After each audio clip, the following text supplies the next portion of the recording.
What is your definition? Now, the last assessment that you guys had, left us off where we still have to go to curve sketching. We haven't done any assessments on that yet. We haven't done any assessments on optimization. We haven't done any assessments, obviously, on related rates because we're still doing that topic. But we finished curve sketching and optimization. So if you haven't done all your homework for that now, you should probably get on that pretty soon. Okay? I'm thinking at some point next week we'll have an assessment on curve sketching, optimization, and related rates. Those three. Okay? We could do maybe a problem or two, but we spent 5 days on optimization. We did a lot of problems. I know, but like a problem report test. Sure, we can do that at some point, yeah. Now, your homework last night, if you remember, or 2 nights ago for the last 2 days, was to look at numbers 1 through 4 and the solution that this author used. And all I wanted you to do was list DREDS. That's it. So looking at the first one, we're going to look at the solution. So for each of these problems here, what I want to do, where's the hand tool there?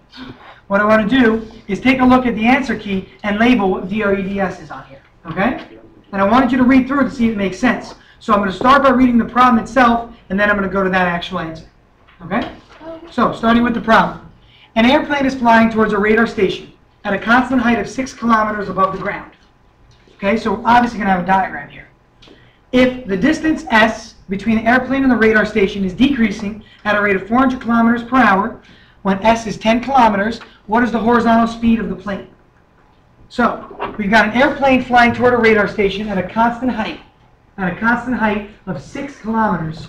So the airplane is here, it's flying at a constant height, and the height above the radar station or above ground is 6 kilometers. Okay? A lot of it is physics terminology, but you don't need to use any physics here. No, I know, but yeah. You can use all your derivatives, okay, because of the fact that you have acceleration, position, and velocity. Now, beyond this, we also have we also know the distance s between the airplane and the radar station is decreasing. So ds dt is negative 400 automatically because it says the distance is decreasing. Decreasing means that the derivative is negative. Okay? And if it's changing or decreasing, we call it ds dt.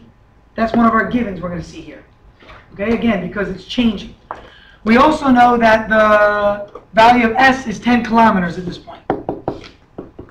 And it says, what is the horizontal speed of the plane? So we're going to be looking for like dx dt, because x is horizontal here. Okay, so with that information, let's go ahead and take a look at our actual solution. And let's list our four letters, DREDS. So here's our first solution here.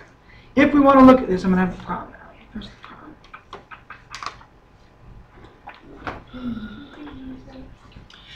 If we're looking at this one, in this problem, the person is calling the plane up here, and we know that it has a height of, I think it was 6 kilometers. Yeah. I wish I had the problem up at the same time. 6? Yes. Thank you. If we also know that the rate of which it's changing is 400 kilometers per hour. So the ds dt, like we said, is negative 400 kilometers per hour because it's changing. So I drew the plane over here when I drew it, and I drew the station over here. It's the same thing. It makes no difference. This author chose to draw the plane on the right side. But again, it doesn't matter which way you draw it here. Okay, it doesn't make a difference. Now, the height above the ground we call y always. The height from it distance-wise in this way, in the horizontal direction, is x. So this x here is what we're trying to figure out, the rate at which it's changing. Now, I want to find dx dt. That's this portion right here. I'm looking for dx dt. I'm given this value here. I'm also given the fact that s is a constant, s is a constant at the end. It's 10 kilometers. Okay, we also know that the height here, this is going to be 6. Now, here's what I want you to think about this. A radar station is on the ground, so that's why it's down here. The flight or the plane is taking place in the air. It's going to move eventually like this. So at a point in time, the plane will be here. At a point in time, the plane will be right there. Now that's s. Then when the plane is here, that is s. When the plane is here, that is s. When the plane passes it, now that is s. So what's happening to s? It's decreasing until it gets to here. Then what will happen afterward? It'll start to what? Increase. Again, the distance s is this line. Then it gets shorter. Then it's even shorter. Then the line is the shortest when it's right above. Then when it gets over here, the length of s gets longer. Then s gets even longer, and so forth and so on. So s is changing. S is changing, so we have to have some sort of a derivative with S. Okay, that's what I want you to be thinking about. The value of S, the height or the distance between the plane and the radar station, is constantly changing. Thus, there must be a derivative. Now, the value of X, if the plane is here, now the triangle looks like this. So now X's value went from this whole length to only this portion right here. So X is also changing. So we have a dx dt. Now, is Y ever changing? Is Y ever changing? How come? Okay, because it's constant. Sure, that is right. But logically, though, problem-wise, what's Y?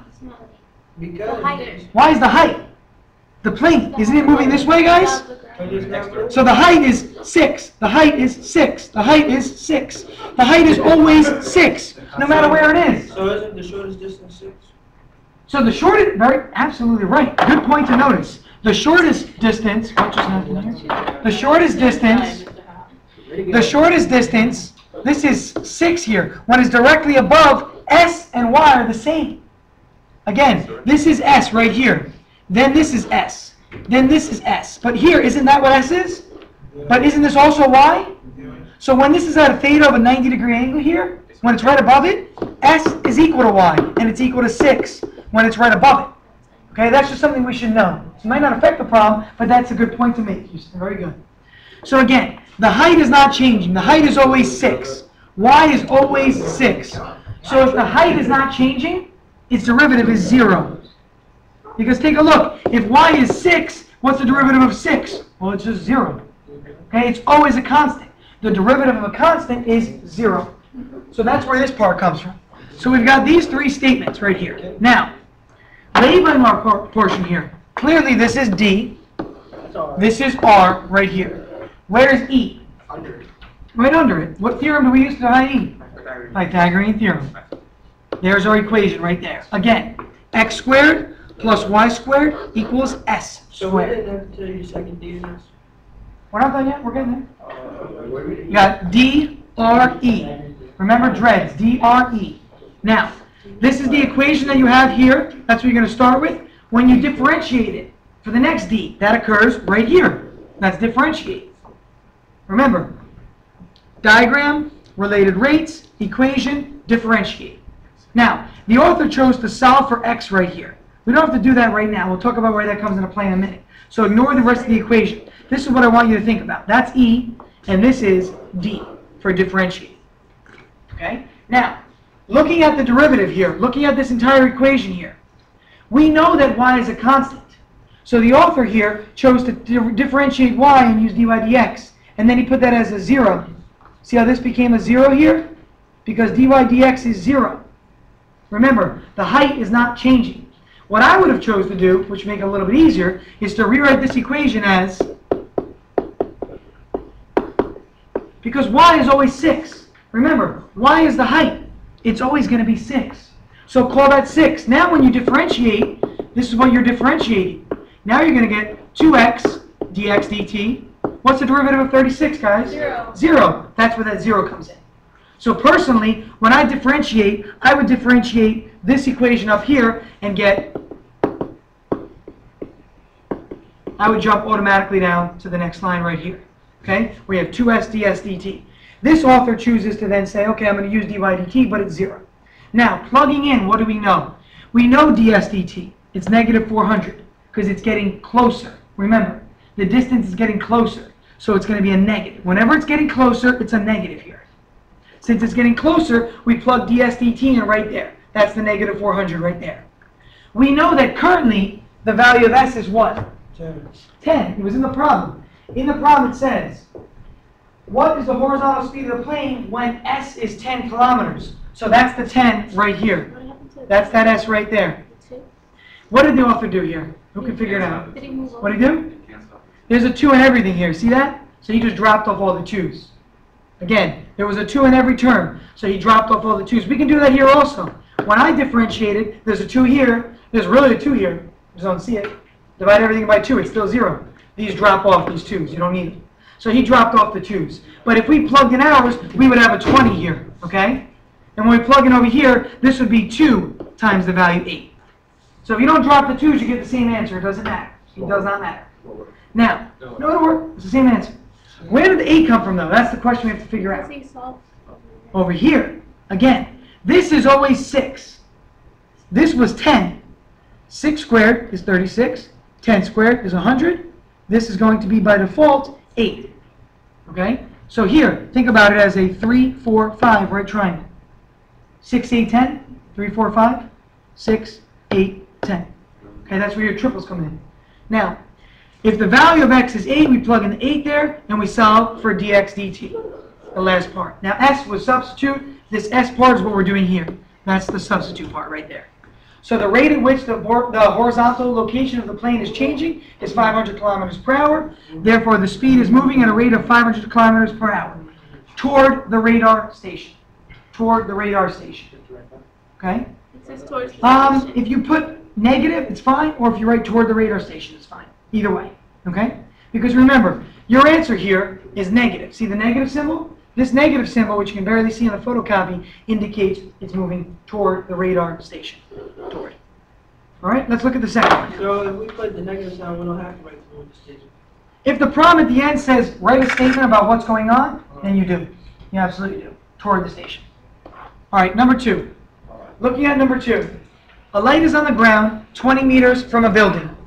A man 2 kilometers tall walks from the building or from the light directly toward the building at 1 meters per second.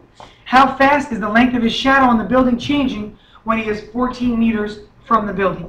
This one was a lot more complicated because you have to use similar triangles. You have to use similar triangles here. Now, let's go through the process. Let's look at this before we go with the answer key. A light is on the ground 20 meters from a building. So here's the light, here's the building over here, and this distance is 20 meters. Okay? A light is on the ground 20 meters from a building. A man 2 kilometers tall walks from the light directly toward the building. So the man is standing here, the guy is standing right here, and he's walking toward the building. Okay, he walks from the light, so from the light toward the building, at 1 meters per second. So his dx dt is 1 meters per second. Now, if he's moving toward the building, we say it's toward the building. Negative. I could draw the building over there, but just think about rates. If the distance is closing in, it's negative. Again, forget about direction for a second and think about rates. If I'm walking toward the computer, what's happening to my distance? It's what? It's decreasing. When something is decreasing, its derivative must be what? Negative. Again, if I'm walking toward that desk, the distance is decreasing. So dx dt is negative. If I'm on this side and I'm walking toward the desk, it's still decreasing distance. The distance between us is still decreasing. So the rate is still going to be negative. So again, this negative symbol here comes in from there. Again, the negative symbol comes from the fact that the distance is decreasing here. If he didn't use a negative, it's fine. We'll talk about why it comes about. But I'm just showing you how I want you to think about this. Next part, it says, how fast is the length of his shadow on the building changing when he is 14 meters from the building? So when this person is 14 meters now, how is his shadow changing? How does a shadow work? Who can explain how a shadow works? What you said, angle light, like the closer you get to the light, the bigger the shadow will be. Okay. How come? Further, because you're bigger, I guess it's more, what's it, space, surface area, something like that. Okay, yeah, you're more surface area, sure. So you're covering more of the light space behind you. And exactly, you're covering more of the space in the area. Again, if you shine a flashlight on somebody, the light doesn't get a chance to spread out, and it hits you immediately, and you provide a big shadow. But later on, if I shine a flashlight, and you're standing 10 feet back, all that light got to spread out, didn't it? So there's a smaller shadow there. Okay, so it changes your shadow size. So let's discuss how this works now. So let's look at our solution for this. We have a diagram with a light right here. There's a person that's 2 meters tall. The person's height was given in the problem is 2 meters. We're told that the whole thing is 20 and the gap is 14. Okay, now, the person's shadow is on the wall right here. Everybody see that? Sure. That's the person's shadow. Now imagine, if you will, that the person moved to right here. So now the guy's standing there. Now his shadow is going to look like this. Now his shadow is this tall. So what happens to the shadow? It gets smaller. So dy dt, the shadow changing, this is the length of y, the rate at which it changes is going to get smaller. So it's going to be a negative value dy dt. Okay, because the shadow is getting smaller. Remember, the shadow is initially up to here, that's where the shadow goes, then the person moves over here. Then when the person is standing over here, which is even a little bit further, the shadow is going to get a little bit smaller. You can't really see it right now, but it's going to get smaller. So we want to find the rate at which the shadow is changing. And look at your answer already. dy dt is negative because the shadow is getting smaller. Not by much, it's a little bit more than 1 here. Now, let's go into the problem. So clearly that's the diagram. Okay, that's our diagram there on the right. I'm going to erase all the marks I made so we can see the diagram. Next, we want to start by writing our related rates. Where are the related rates in this problem? Well, I see a related rate here, a related rate here, and that's pretty much it. There's my related rates. Let's discuss what they mean now. dx dt. dx dt, what does that mean in words? Who can explain? Derivative of x. Is that the distance that the guy is moving from the original 20 to 14? Okay, the distance over what? Time. Good. The distance over time. Remember, dx dt is the distance the person moves in the x over time, which is really the person's velocity. So the person's velocity in this problem is 1. Okay?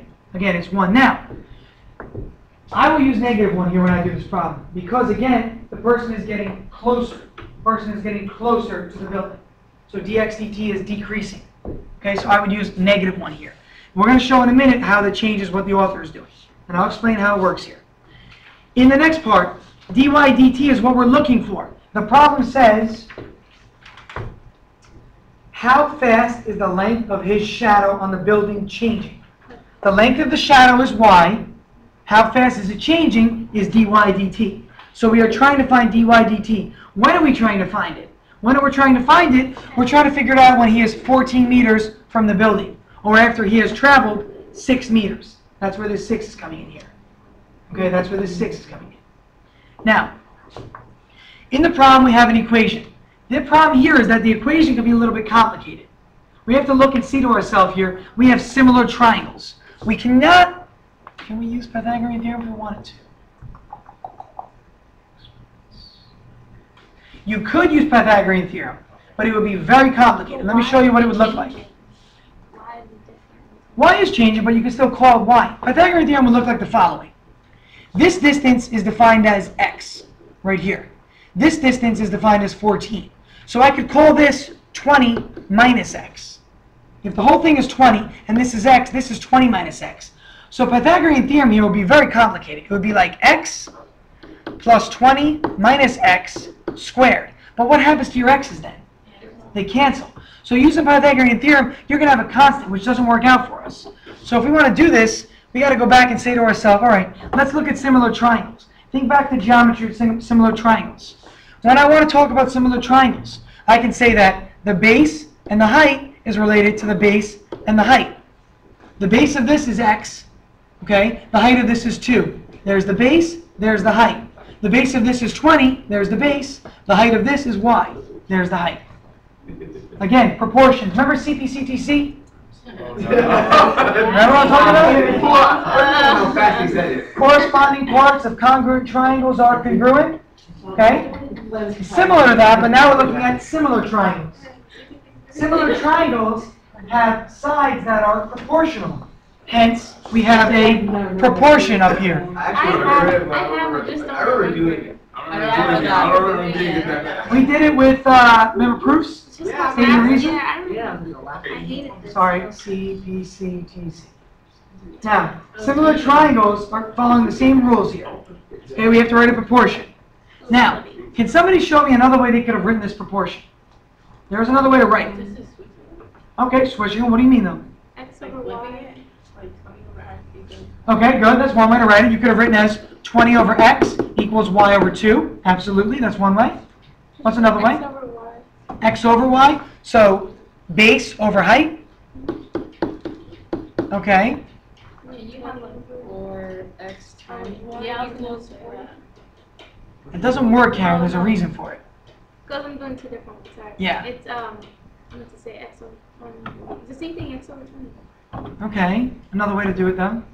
Can you multiply like both sides by like a certain? You could cross multiply and show multiplication, yeah. So like, can you multiply like one side by like times 2y, and then like cancel? Like, I don't So know. multiply this by y and multiply this by y. Yeah, we try to do multiply that one by like something so that you cancel on both sides. You can, and that's what we're going to show in a second though. But take a look, guys. This is the base of this triangle. This is the height of 2. I could have written it as x over 2 equals the base of this triangle, which is 20 over y. These are the same. Just flip these spots. That's all that happened here. Remember, you can always switch the spots of the diagonals in a proportion. You can always switch the spots of a diagonal in a proportion. So these spots can switch. There's 20 and 2, they can switch, and that's where that comes from. So it doesn't matter which way you chose to start this problem. If you chose this way or this way, you're going to get the same answer here. Now, let's go into the actual solution. So we have the equation, that's E. Okay, so D, R is over here, E is the equation. Now, once the person has the equation, what did he or she do here? Yeah, he multiplied, he cross-multiplied and wrote it that way. He used a product rule. Everybody see that? Product rule here, x, y. Again, he multiplied this and he multiplied this. xy is xy, 20 times 2 is 40. And then he took the derivative of this. Okay, this is where the next D comes into play. The derivative of xy is a product rule. Okay, xy. Okay. If I take the derivative of xy, it's a times the derivative of b plus b times the derivative of a. And that's what you see here. It's written in the opposite order. It doesn't matter. Okay, the author does ba prime plus ab prime. Same thing. So dy dt times y. I'm sorry, dx dt times y is right here for us. And dy dt times x is right here for us. It makes no difference.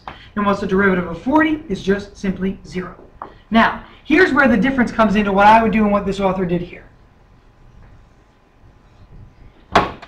The person in this problem uses dx dt to be positive 1. And I said choose negative 1. Okay, they choose positive 1. Let's discuss what this means now. If this value of y is unknown in this case, we don't know what the height is right here. I think in the problem it tells us, let's go back, when he is 14 meters from the building. So we know that the value of x in this case for me would be 14. What did the author use though? 6. Where does the 6 come into play? 20 minus 14. 6 is the distance that he traveled this way. That's what they're using here. 6 as the distance. So this 6 comes from the distance traveled. So even though the problem says the person is 14 meters from the building, you're using the number 6 because the person moved 6 meters. Okay? The person moved 6 meters. We're assuming what to use. I'm trying to show you why you're using 6 instead of 14 right now. Again, the value of x is the distance the person moved along the ground. The person moved 6 meters. Therefore, he or she is 14 meters from the building. Now, this value of y we have to figure out. How can I figure out that value of y? From the equation, which is right here. xy is 40. Remember this equation right here? If xy is 40 and we know the value of x is 6, we plug in the 6 for x and figure out the value of y here. And figure out the value of y. Now, if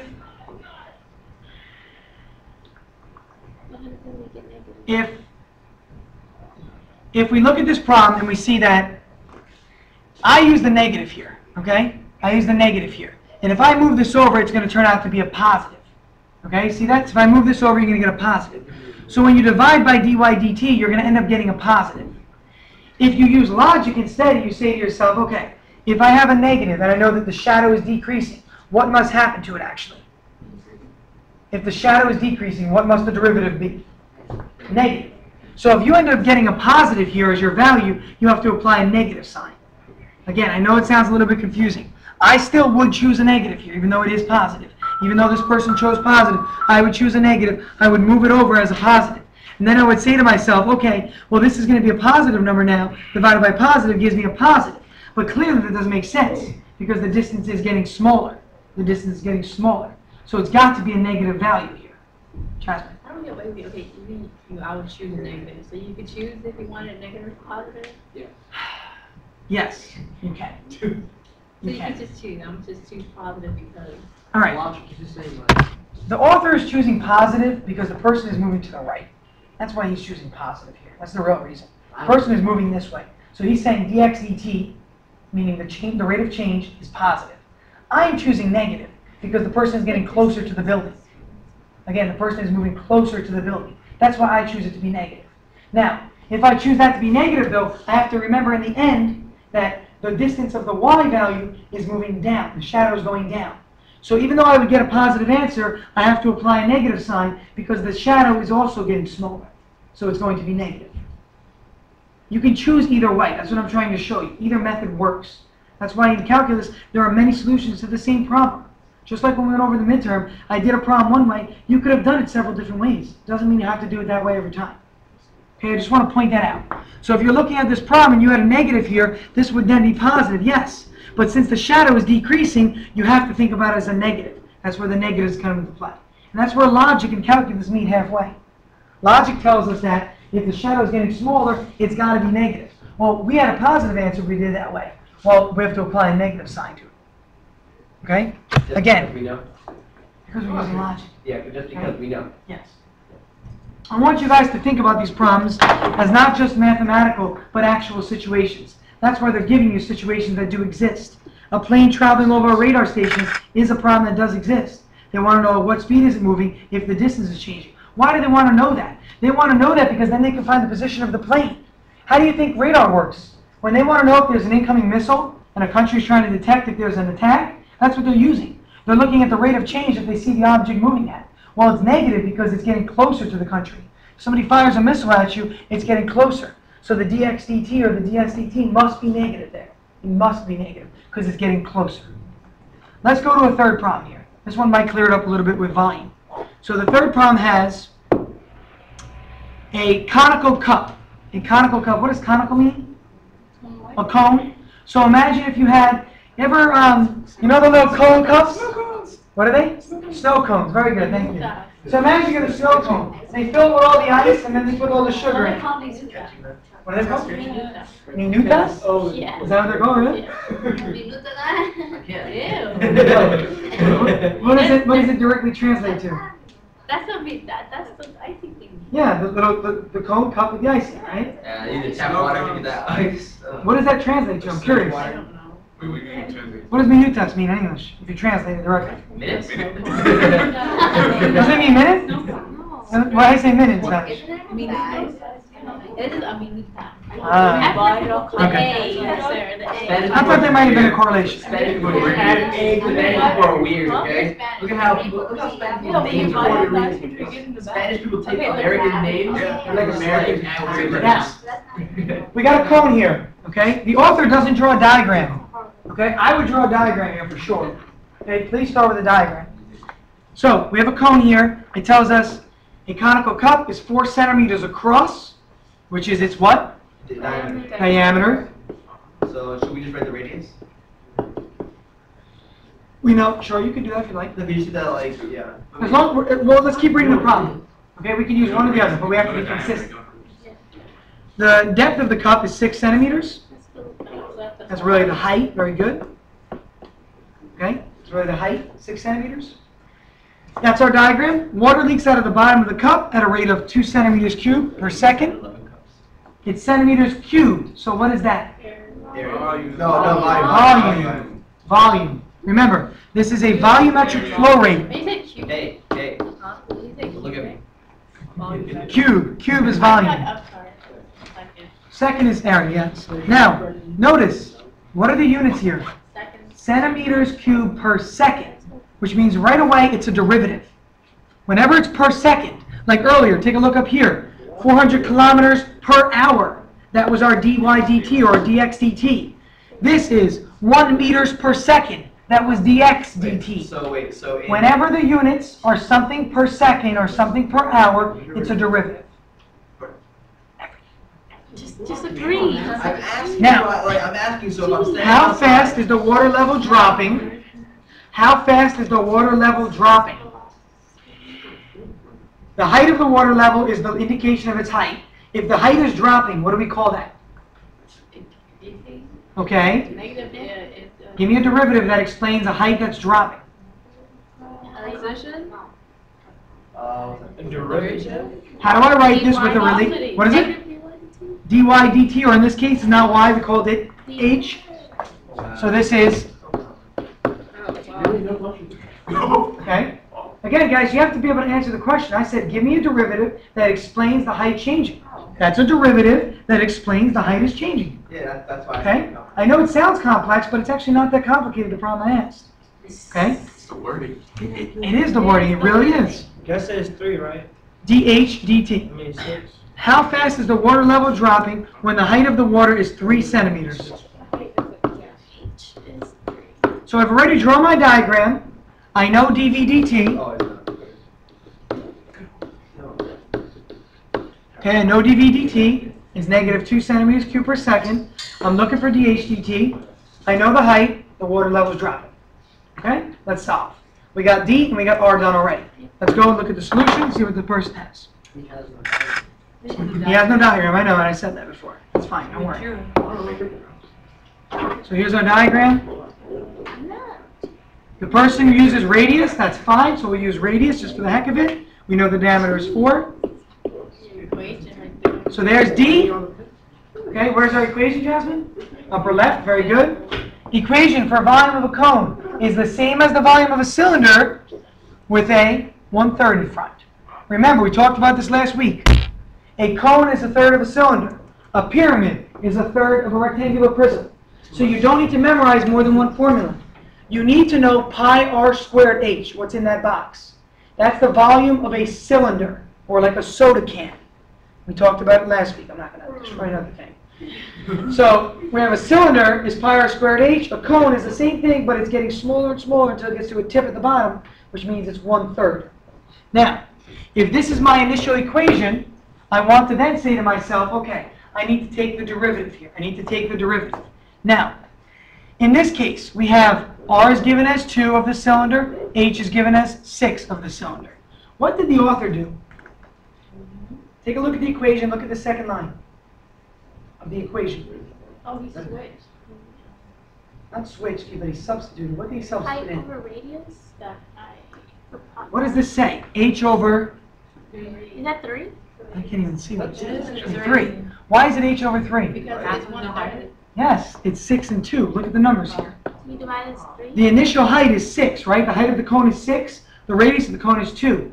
So he said, okay, if the height is 6 and the radius is 2, well then we can really replace the radius with the height divided by 3. Because the height divided by 3 is really 2. So he said, okay, call that h over 3. Now, you didn't have to do that. You could have done it without doing that. Okay? Again, you can do this problem without doing that. But it gets a lot more complicated. Because then we'd have a product rule. Try and take the derivative of this equation. You have a product rule now. Everybody see that? There's 2 variables. But by replacing it with h over 3, you now avoid a product rule. Now it's just a power rule. Bring down the 3, make that a 2, multiply in the front. So here's my equation here. So again, if the author didn't do that, you would take the derivative like this. Side note. Product. This is A, this is B. Okay, it gets very messy. A Anything with pi in it, guys. times the derivative of B I know my stuff freak out everything covered. plus B I do. times the derivative of A. What is the derivative of this whole thing? 2 over 3. Yeah. 2/3 pi r Negative 1. squared. Oh. Sorry, 1. Sorry. I was like, My bad. dr dt. dr dt. I know you can't see that there. Okay, because you take the derivative of r, you got to put a dr dt. You took the derivative of the h over here, it became a 1 for the h. The derivative of that is 1, dh dt. Now, look at that equation. It's a lot more complicated. Okay, so in this case, it helps not to have that there. So what the author is really doing is like what we did with optimization. Remember the optimization? We applied a constraint. We applied a constraint to get rid of one of the variables. We had like v equals LWH, and we couldn't take the derivative of it until we applied those constraints, and then we took the derivative. That's kind of what he did here. Same thing. Okay, but you don't need to do that. We can solve this way. Okay? So, let's solve our problem Let's look at the solution here, and then solve it using this equation. Same thing. So with this problem, dV dt was given. That was what we had in the beginning. The volume is moving at a rate of 2 centimeters cubed per second. We're trying to find dH dt. Why is it negative? What's happening to the volume? It's decreasing. Remember, what did the problem say? The water's going down. Yeah, it's coming out of Water the bottom. leaks out the bottom, so dV dt must be negative. The volume is going down. Sure. So our answer for height, take a look at our final answer, Karen, for height. It's negative. Okay? So with this problem, when you take the derivative using the author's method, it's very simple. You bring the 3 in front. This becomes 3 over 27, really, or 3h squared there, dH dt. 3 over 27 is really the 1 over 9. You know what you're trying to figure out dH dt. You know dV dt is negative 2. Solve for dH dt. Now, what is the value of the height? What did they give us for the height of this part? 6 for the cone and 3 the water height. Yeah. Okay, the initial value of the height is 6, right? And the initial value of the cone is 4, or the radius is 2. But the problem says, how fast is the water level dropping when the height is 3? So we actually have to use a 3 here. Now, 3 times 3 times 3 is? 27. So 27 and 27, what happens? That's where the pi comes from. 27 cancels with 27. You're left with just pi. Divide by pi, you get negative 2 over pi is dH dt. Okay? What I want to do is, instead of going into this problem, I'm going to do the same thing with an example from class. Take out number 6 from our notes.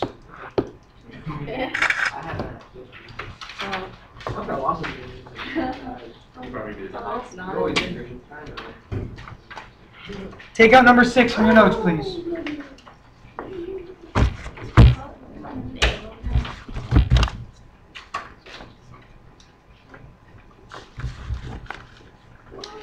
Can somebody read? My voice is killing me.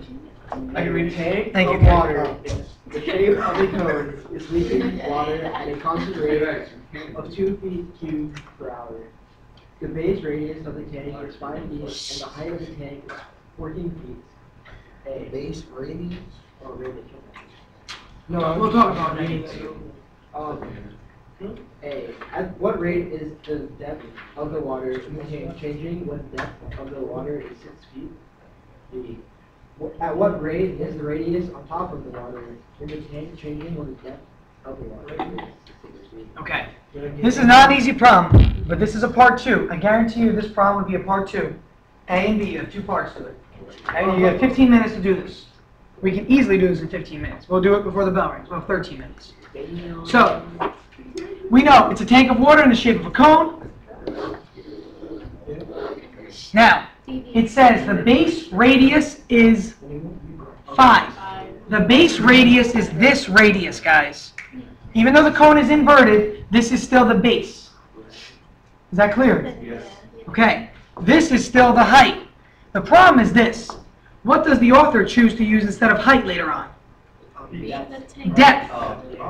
At what rate is the depth of the water? The depth really means the height. Okay? So in this case, this is the height. We'll also call it the depth. What rates do we know? dV over an hour. dV cubed. What is that? volume. What is it? DH. dV dt. Why dV, Karen? Cubed. Look at your units. Cubed. You know this is a rate. It tells you it's a rate. So it's going to be something dt. Something's going to go in there. It could be dH, it could be dr, it could be dV. But since it's cubed, it's dV. And it's decreasing, so what's happening? This is going to 6, right? So why don't you just, Oh no. Okay? Again, whenever you see related rate problems, and it says that the rate or the object is changing, you know it's a derivative. Then you look at the units immediately. Based on the units alone, please then fill in that blank. So if these units had been 2 feet per hour, okay, 2 feet per hour, it would either been the radius or the height. Because feet is a linear length. This is cubic. Cubic means volume. Now, we know dV dt. What are we trying to figure out? The depth. of the water. No, we're not trying to figure out the depth. The rate. The rate at which the depth is Changes. So we are trying to find dH dt. The depth is the same as the height in this problem. That's the confusing part. Okay, don't confuse those two, please. I understand why it can be a little bit misleading. Now, we want to know at what rate is the height of the depth changing, or the height of the water changing, when it is at 6 feet. So when h is 6. So here's my rates. Here's another given over here. When h is 6. In the beginning of the problem, h is 14, and the radius is 5. That's going to come into play with our equations, okay? Third step, equations. For the equation's the hardest part. What's the volume of a cone, Kenny? It was 1/3 pi r Square height. There you go, h. Okay, that's it for equation. We're done with that. Now let's go to differentiate. Take the derivative of this. Okay, now, before I differentiate, everybody, before I differentiate, this is a product rule again, right? So it's possible that I might want to write the radius in terms of the height. Look in the beginning. Look in the very beginning of the problem. The height and the radius are in a ratio of 14 to 5. Okay? So I can actually rewrite the radius as a function of this. I could say the radius is 5/14 of the height. And plug that in there and then solve. I'm not going to do that though, because to me that's a little bit more confusing, I think. Yeah. I'd rather differentiate and use my product rule.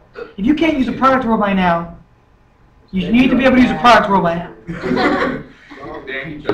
You can't throw us out. It's like, where we're gonna go? I'm not going to throw you out. I'm just saying you need to really focus on going back to old school practice problems. Statistics? If you can't do product rule, go back and look at it. Now, the derivative of v is just 1 dv dt. Now, over here, here's what I want everybody to do. 1/3 pi is a constant. Put it in the front before you take the derivative. I know that in the last problem I said that the 1/3 pi is attached to the r squared. Just move it in the front. Now take the derivative of this part, calling this a and calling this b.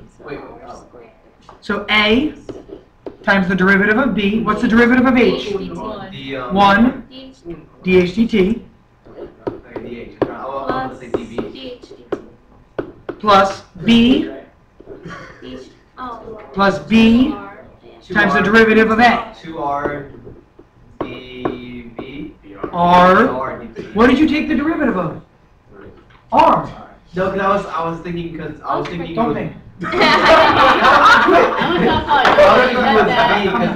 it was b because it had to do with like the rate. Don't think. What did you say? Yeah. Look at the math sometimes, Ken. Okay? You Oh, overthink John. stuff.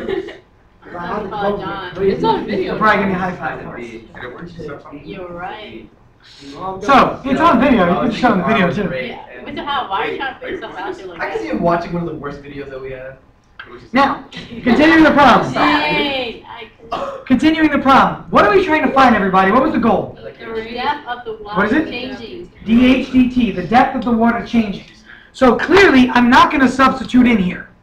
When I substitute in, I need to substitute everything except for that. Does everybody understand that? We don't know Again, the argument. we cannot figure this part out here. Everybody see that?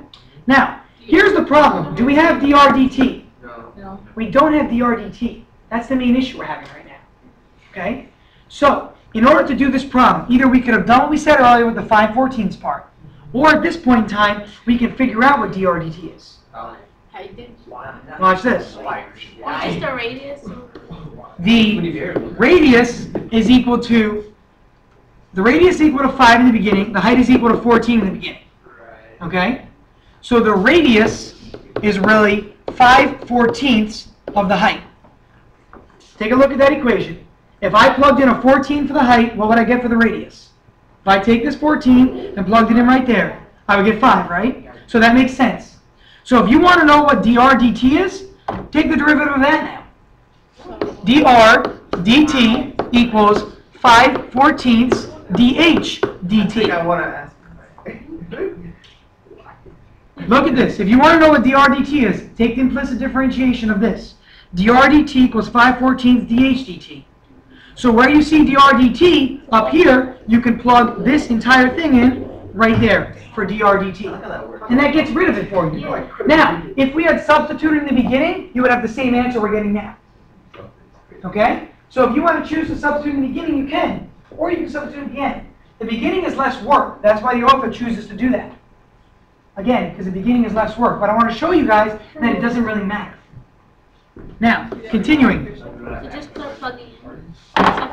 Continuing, I'm going to rewrite this equation up here, down here. What was dV/dt, everybody? -2 -2. Thank you. Centimeters cubed per, feet. sorry, feet cubed per hour. Thank you. dV/dt. Plug in. Again, we are plugging this in up here, and we're plugging in everything else we know. We know this. We know the radius. We do not know. We know the dH. We don't know dH/dt. We're figuring that out. We know the height. That's the new height, right? The new height, yes. Again, guys, whenever you substitute in, you're substituting in the new height, not height in the beginning of the problem. The new height. What was the new height? 6. 6. The height initially was what? 14. 14. Remember, the cone started at 14, and we said that the new height was 6 right here. The new height was 6. So we're plugging in here Where we putting the new height? for H. Wait, Oh, for look, the you're H. right. For H. Wait, but where? Kenny, look at the equation, dude. Come No, on. I know, but- Right there. Okay. Now, continuing down. 1/3. H. 1/3 pi. Now, we have to figure out what goes in for the new radius. We have the new height, don't we? Oh, I thought we had. What's the new height, everybody, again? 6. So if you know the new height, put the new height in here. You get the new radius. See that? Again, we don't have the new radius. But this is the formula that relates the radius and the height. Put in the height. So based on that, we can plug that in. 30 over 14. So the new radius is 30 over 14 squared times dH/dt. We don't know that. We're solving for it. Plus the new height, which is 6, times the new radius times 2, times dr/dt. But dr/dt is 5/14 dH/dt. You just lost me there. So now we have dH/dt here, we have dH/dt here. Okay? We can factor it out. That's what we can do. We need to get dH/dt by itself. So we need to make that 0. So we move it over. So what we need to do is, yes, we have to, well first let's factor out. Let's simplify. -2, I'm going to drop units just because it looks a little messy right now. You figure out the So 30 squared over 14 squared is going to be 900 over 196 times dH/dt plus 6 times 2 is 12. 12 over 14 is going to be 6 over 7. So this is really 6 over 7 times 30. 6 over 7, wow, it's going to be messy. It's going to be 180 over 7 times 5 over 14 dH/dt. Again, all I did was this, guys. Look, I multiplied through here, and I got 180 over 7. So he said that he didn't drop it. I have one. So part 2, if you were to mess up one label, it will give you a 0. No, if your answer at the end has the wrong units, you don't get the Oh, top okay. point. That's what I mean. Okay. Not labeling in the middle. Okay. It's at the end. Alright, now I just want to make sure, because let's say you just like Are didn't you put sure? like the H or something like that, and then like in the end, like, I mean, you put it, but. You, as long as you know what your units are at the end, Kenny, that's what really matters, okay? Now, can somebody reduce this on the calculator for me, please? Just type it in and hit fraction, enter, enter. Remember how to do this in the calculator? Do 900 divided by 196, hit math, enter, enter. I put What do you got when you reduce this, Karen? 225 over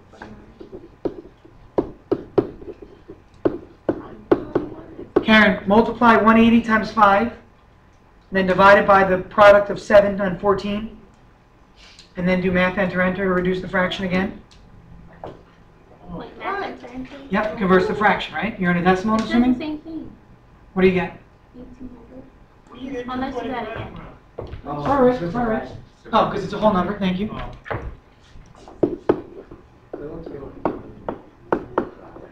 Okay, it's all algebra here, guys. The rest of this is, there's no calculus involved up to this point. Oh, we didn't finish. Solving. Take out the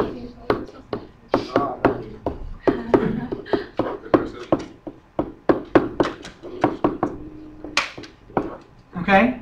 Solving this here, we divide by 1/3 pi on both sides, we factor out a dH/dt out of both of these, then divide by whatever this number is over here, so put this number in the denominator with the 1/3 pi, and then you get your dH/dt.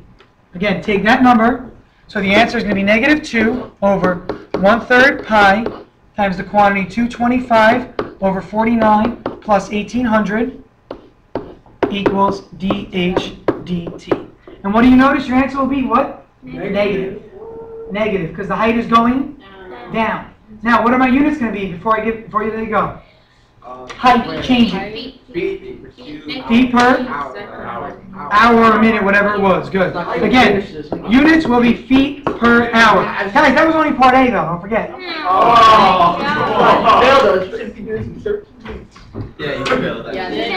Now, can I show you how it will be done in like another 2 seconds? Come on, 2 seconds, please.